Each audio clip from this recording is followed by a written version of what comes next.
Alors, bonsoir. Bonsoir.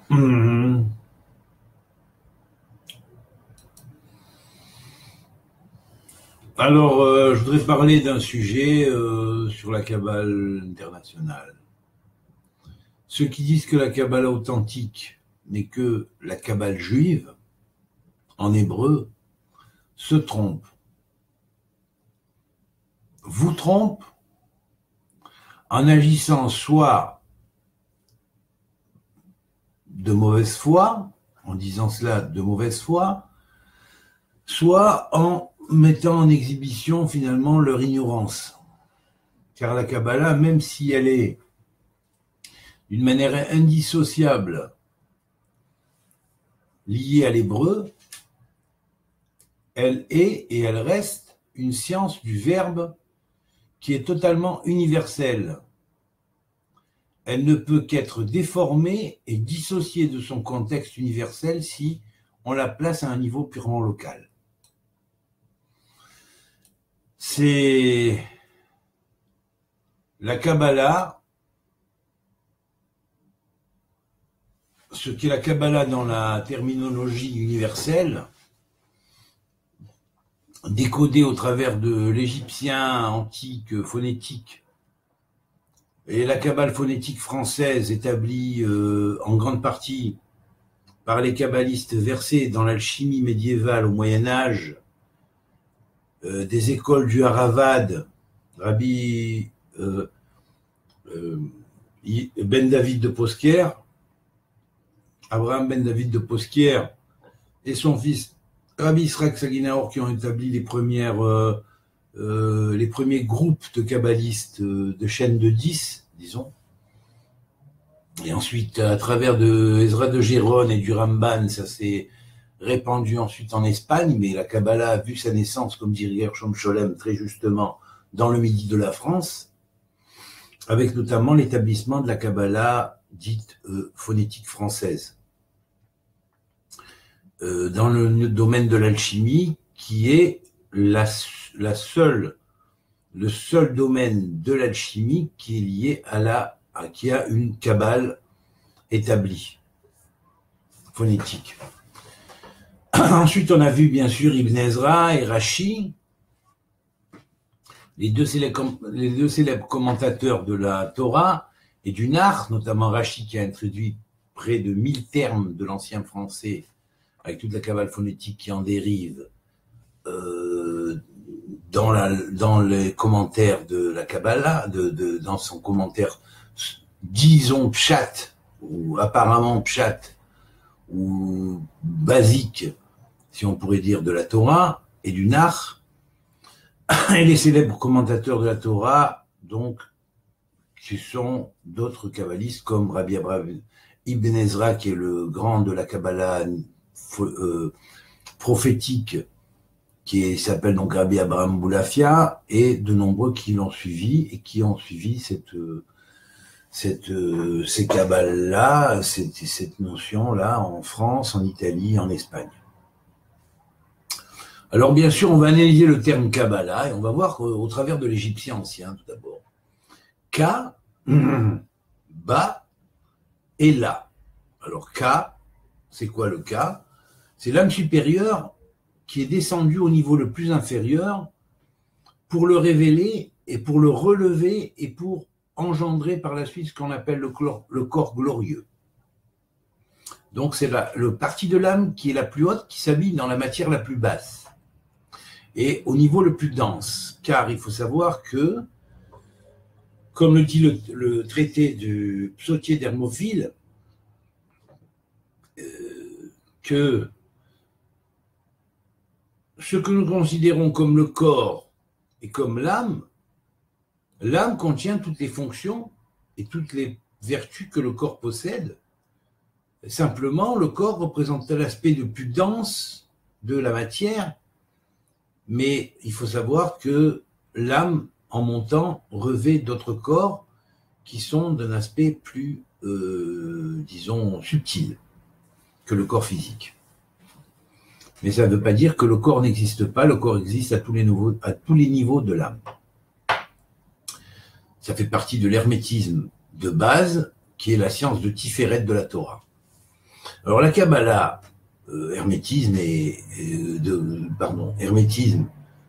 Gevura de la Kabbalah et alchimie hermétique, Gevura de Tiferet de la Kabbalah. Ensuite, le bas, on a vu le Ka donc, qui est ce qui transmet la vie, qui est le niveau le plus haut, qui descend le plus bas, au niveau du plus bas, et le bas qui, lui, va représenter... Alors, le Ka, on peut dire aussi symboliquement, c'est le singe de Dieu, la nature en tant que singe de Dieu, et la nature divine en tant que singe de Dieu, tout comme celui qui pratique l'art alchimique est considéré comme pratiquant ou travaillant sur le singe de la nature, c'est-à-dire imite l'œuvre du Créateur dans l'opération alchimique. La différence, c'est que l'un travaille à partir de rien, c'est Dieu, et l'autre travaille à partir de quelque chose qui est déjà existant, donc qui doit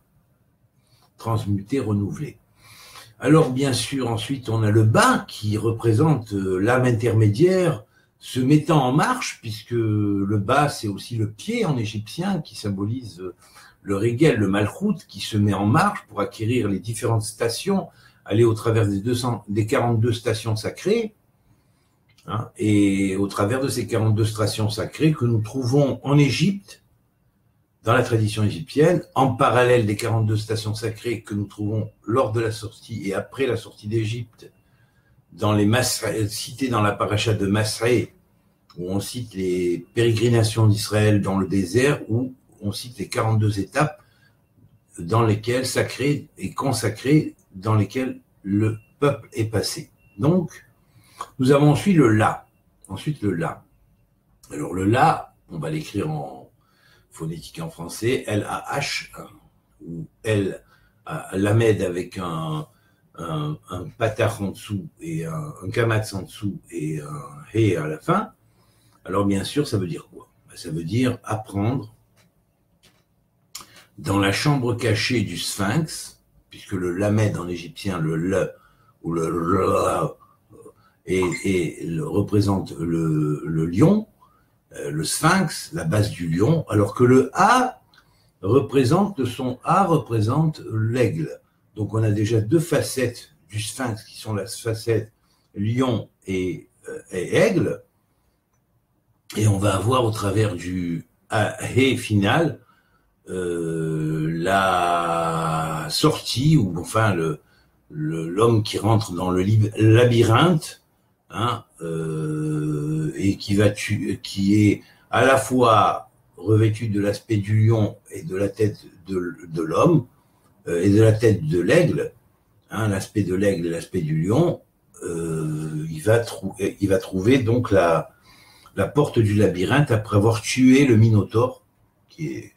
le fameux Minotaure du Dédale, hein, du labyrinthe de Dédale symbolique, hein, qui est en fait de faire ressurgir la tête de principe osirien ou principe de la lumière, le taureau de Osiris, le taureau de la Menti, du monde de l'Émet, de la vérité, et lui faire ressurgir, donc, comme à la fois, si on pourrait dire, Yosef en avait représenté la chose, c'est-à-dire qu'en fait, il avait trouvé la porte de sortie du labyrinthe, et Pharaon l'a nommé, donc, Psaphonat Paronah, hein, et donc, il a prouvé qu'il était héritier d'Enoch, de celui qui avait fondé la base du système égyptien. Enoch est appelé, quelque part, un petit peu comme Yosef, donc le taureau blanc, puisque Yosef va resymboliser Enoch, ou du moins la même sphère que Enoch, et donc le taureau blanc sacré, qui est un des aspects aussi du fameux sphinx égyptien. Donc on va voir que le côté taureau est occulté, il n'y est pas figuré dans le sphinx égyptien. Par contre, l'aigle et le lion y sont figurés, et la figure de l'homme y est figurée, ce qui représente trois des facettes de la Merkava, La quatrième facette, le taureau, est occultée, mais tout simplement, on va la retrouver dans le nom de Tsaphonate Paranar, celui qui décrypte l'énigme du sphinx, et on voit qu'il siège au nord, puisque Tsaphon en hébreu veut dire nord, et donc Tsaphonate Paranar en hébreu voudrait dire celui en hébreu-égyptien, disons celui qui décrypte ou décode l'énigme du sphinx. Voilà. Alors, ça donnera à réfléchir, hein, et disons-nous que la Kabbale est internationale, qu'elle est universelle, qu'elle n'est pas simplement limitée à l'hébreu et au judaïsme, elle est universelle parce qu'elle est aussi liée à la Torah universelle qu'on appellerait la tradition primordiale, et elle est le principe de décodage de la tradition primordiale au travers précisément de la structure que la loi du Tikkun a donnée, c'est-à-dire la Torah du Tikkun a donnée, c'est-à-dire la Torah de Moïse, avec tout l'enseignement basique qui avait été transmis par Enoch, le grand adaptateur de la tradition primordiale à la Torah de ce qu'on appelle la Torah du Tikkun, la loi du Tikkun. Voilà. Alors, j'espère que ça vous a plu. Je vous souhaite un Shavua Tov, un grand Shavua Tov, et puis merci d'avoir écouté. Voilà, Kol Touv, que Dieu vous bénisse. Shavua Tov.